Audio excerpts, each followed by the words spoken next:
I am Dr. Rahul Modi, Assistant Professor in Pathology Department, Government Medical College, Surat. Today the topic of lecture is amyloidosis. Amyloidosis is a systemic disease. Basically, amyloid is a pathological proteinaceous substance which is deposited in extracellular spaces of various tissues and organs of the body. Amyloids, which are the fibrils formed by the aggregation of misfolded proteins. Amyloidosis is either acquired or hereditary. Now, what is basically amyloid? So, what is amyloid? It is a straight, rigid, non-branching 10 to 15 nanometer in diameter. It is a regular fibrillar structure consisting of beta-plated sheets. Aggregates are insoluble in physiological solutions and it is relatively resistant to proteolysis. So what are the beta-plated sheets? This is a figure showing the structure of the amyloid, that is beta-plated sheet in the parallel, if you look parallelly. So every fibril consists of stacks of anti-parallel beta-plated sheets. Sheets are arranged with the perpendicular to the long axis of the fibril. This structure resembles the structure of silk, which is also proteinase resistant. Amyloid structure is visible by X-ray crystallography and infrared spectroscopy.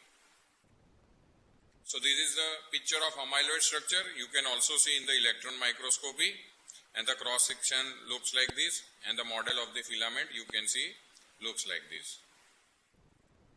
What is the chemical nature? The amyloid is basically having fibrillary proteins, that is almost 95%, and the 5% is consist of P component and glycoprotein. There are different biochemical forms also of the amyloid. You can also divide into AL, that is amyloid light chain, that is produced mainly by the plasma cell, and you can see this kind of amyloidosis in disease multiple myeloma, that is the excessive proliferation of the plasma cells. Another one is amyloid associated, that is non-immunoglobulin protein synthesized by the liver. Another one is AB, that is produced by the beta amyloid precursors, like in cerebral plaques in Alzheimer's disease. The another mutated transthyretin is also comes under the amyloid protein. The normal serum protein is TTR, transthyretin, and the mutant form of the TTR is deposited in the familial amyloid polyneuropathies and in the heart of the aged individuals. That is called senile systemic amyloidosis. Beta-2 microglobulin most commonly seen in patients on long-term hemodialysis. So the patients on the end-stage kidney disease who are on the hemodialysis can also have amyloidosis, and beta-2 microglobulin is the culprit for the deposition. Prion proteins are also there. These are the misfolded prion proteins, aggregates seen in the prion disease. So this is a picture showing the microscopic sections. Under the light microscope you can see under the HNE stain and under polarized light microscope. So amyloid appears as pink eosinophilic hyaline substance in HNE stain. Under Congo red stain, Congo red is a special stain for the amyloidosis. So under the ordinary light it looks pink or red, and if you see it under polarized microscope it looks like green color. So there is green birefringence of stained amyloid. This is the Congo red stain for the amyloid in kidney under the ordinary microscope. So, how this production occurs of the abnormal protein, that is amyloid? So, there is always a stimulus. Stimulus can be a carcinogen, can be chronic inflammatory condition, or it can be mutation. So, this stimulus forms the precursors, and these precursors forms the insoluble fibrils. So from the soluble precursors there can be insoluble fibrils, and these insoluble fibrils are amyloid proteins, that is AL, AA and ATTR. In chronic inflammatory condition the amyloid protein is AA type, amyloid associated, and in case of plasma cell proliferation it is AL protein. There can also be the mutant transthyretin, that is ATTR protein. So basically two categories are there, normal proteins that have tendency to fold improperly and form fibrils, and the mutant protein that are prone to misfolding and subsequent aggregation. So this is also the same classification. You can divide the amyloidosis in systemic amyloidosis or systemic senile amyloidosis. In the systemic amyloidosis, again, there can be primary and secondary. Primary means immunocyte dyscrasias, and the secondary means reactive systemic amyloidosis. That is AA protein chronic inflammatory conditions. And the primary amyloidosis is multiple myeloma, that is due to the monoclonal plasma cell proliferation. The another systemic senile amyloidosis are senile cerebral. There can be endocrine also, medullary carcinoma of thyroid, islet of Langerhans, isolated atrial amyloidosis. Okay, so this kind of amyloidosis is there, that is systemic senile amyloidosis. It can also occur in Alzheimer's disease or type 2 diabetes. So primary amyloidosis that occurs due to multiple myeloma. Multiple osteolytic lesions are there in skeletal system in multiple myeloma. You can also see M protein spike on serum electrophoresis, Benz-Jones protein found in the serum and urine, increased number of plasma cell in bone marrow which secrete the precursors of AL protein. Reactive systemic amyloidosis, also called secondary amyloidosis, mostly AA protein, that is due to chronic inflammatory condition like tuberculosis, leprosy, chronic osteomyelitis, bronchiectasis, chronic abscess, chronic ulcers of lower extremities, and other bacterial infection. Malignant neoplasm proliferative disease of the blood system. That is most frequently the disease is causing fever, other systemic symptoms, and a major acute phase response as AA protein or increased interleukin 6 production. It can also occur in Hodgkin's disease, renal cell carcinoma, carcinomas of lung and stomach. Can also occur in hairy cell leukemia. Amyloidosis is also common in subcutaneous drug abusers, that is due to the development of AA amyloidosis, amyloid associated. Particularly in United States. Chronic skin infection associated with skin popping of the necrotic material is there. Also seen in non-immune derived tumor, renal cell carcinoma and Hodgkin's lymphoma. This is hemodialysis associated amyloidosis. Depositions of beta-2 microglobulin in high concentration in serum or renal disease and retain in circulation and cannot filter through dialysis membranes. Amyloid deposits in synovium, joint or tendon sheath, like in carpal tunnel syndrome. Familial amyloidosis is also there. The epidemiology is incidences in families with healthy parents 18%, with one affected parents it is 36%. Inheritance is autosomal recessive and male to female ratio is 1.7:1. The morphology of this kind of amyloidosis is in the serosa, non-specific inflammation is there, hyperemia, cellular infiltrate, neutrophils, lymphocyte, monocytes, sometimes plasma cells and eosinophils also there. In the synovium, pannus formation, extensive intra-articular damage, vascular changes can be thickening of the basement membrane in the vessels. The clinical manifestations and the syndromes are onset is in childhood, there can be fever, maybe even asymptomatic, afebrile mild attacks, fever encode protein is pyrine, there can be abdominal pain, arthritis, high fever, peak last for 1 to 3 days. If you do the investigations in this disease, usually synovial fluid is turbid, forms good mucin clot, white cell count is increased in the synovial fluid, and it is always sterile because it is not due to infection. Radiographic changes are loss of cortical bone, sclerosis with or without bone erosion, and there can be fusion of the joints.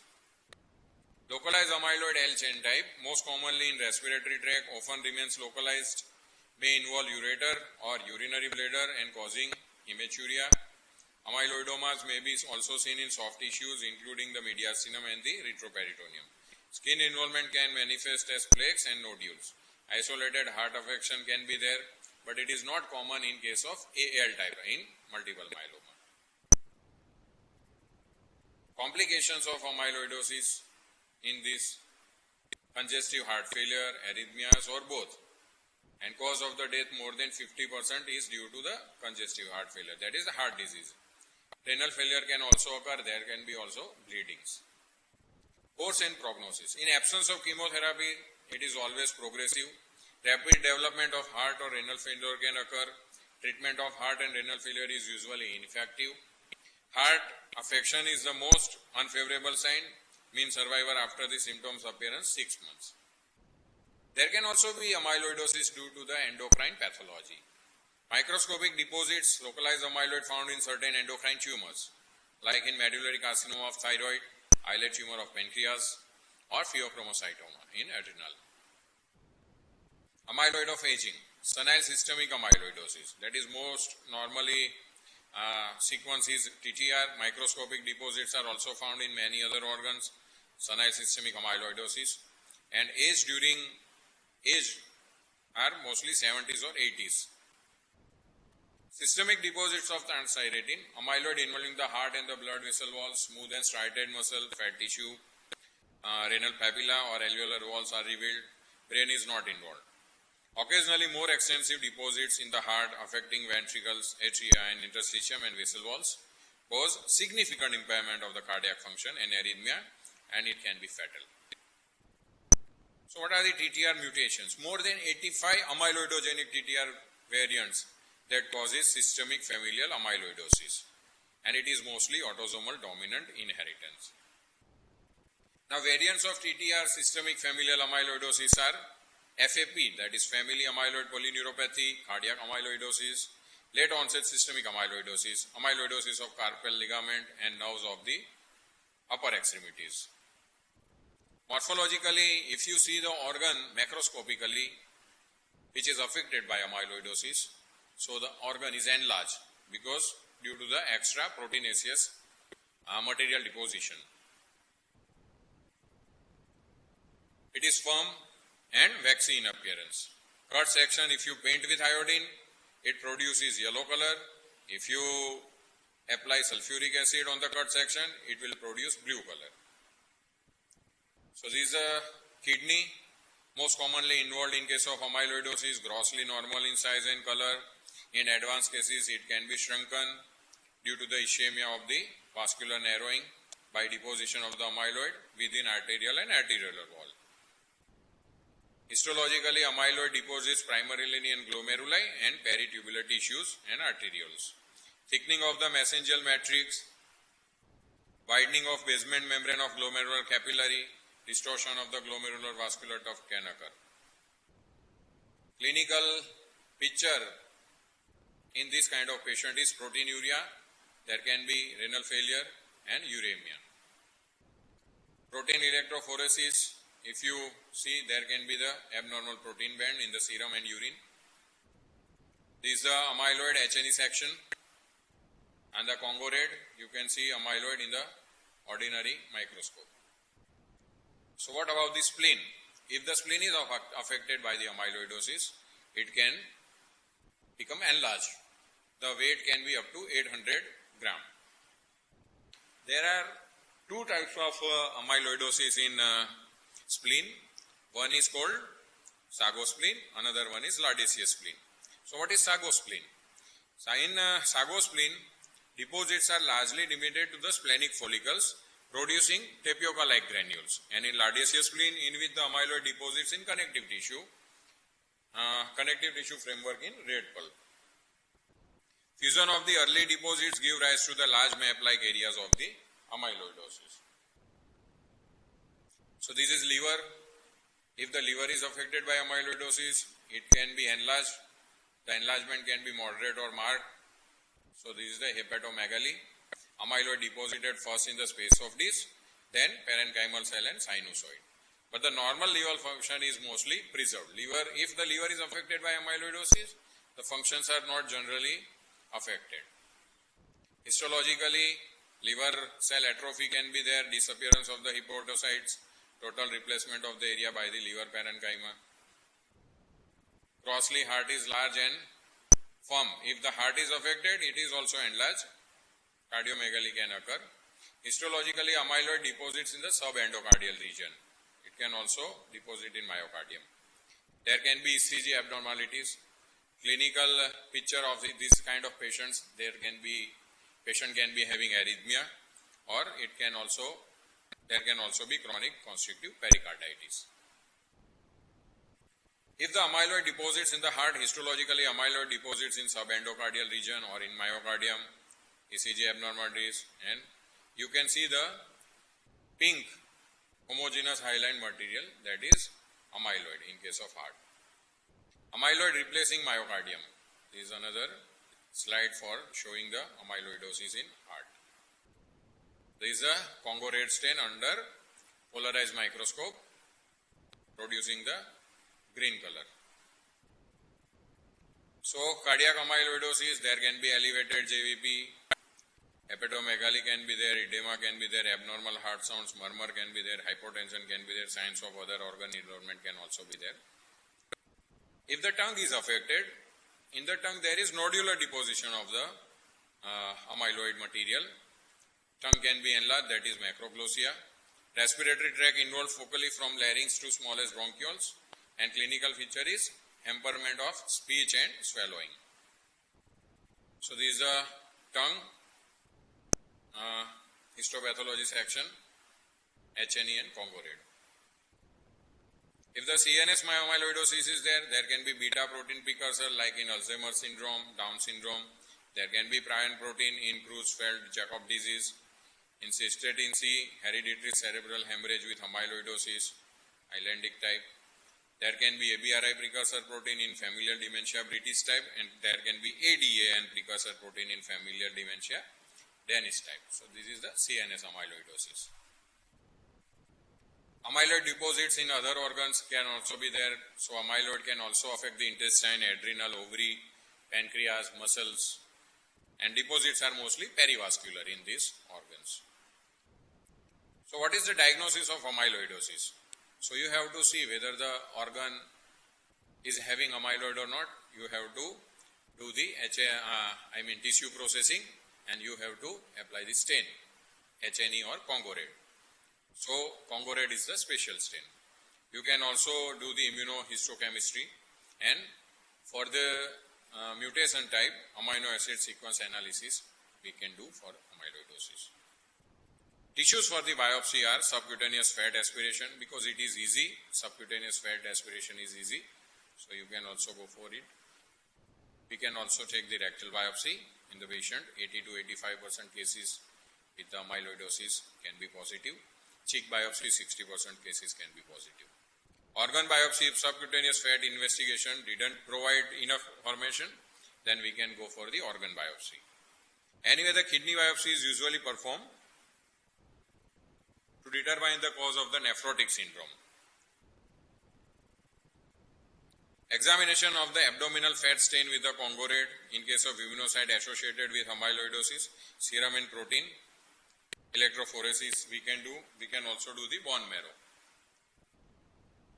Scintigraphy with radiolabel serum amyloid, that is SAP, is rapid and specific test.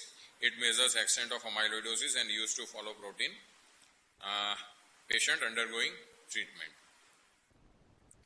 Now the prognosis of the generalized amyloidosis is poor. So the main message is it can affect any organ. HNE and the Congo reds are the stain. Congo red is a special stain for the amyloidosis. Under the polarized light microscope with Congo red stain, amyloid material gives apple green birefringence. It needs to immunostain to determine subtype. Different subtypes are treated differently. Prognosis is mostly poor for this disease. So these are some primary questions for the amyloid. So the amyloid is identified by, obviously it is Congo red stain, B. In amyloidosis, beta-pleated sheet will be seen in X-ray crystallography. What is the best method for confirming amyloidosis? Rectal biopsy, C. AL type of amyloid is seen in, the answer is multiple myeloma. Serum amyloidosis associated protein found in, so AA, amyloid associated means AA protein, that is in chronic inflammatory states. Thank you. It was about the amyloidosis.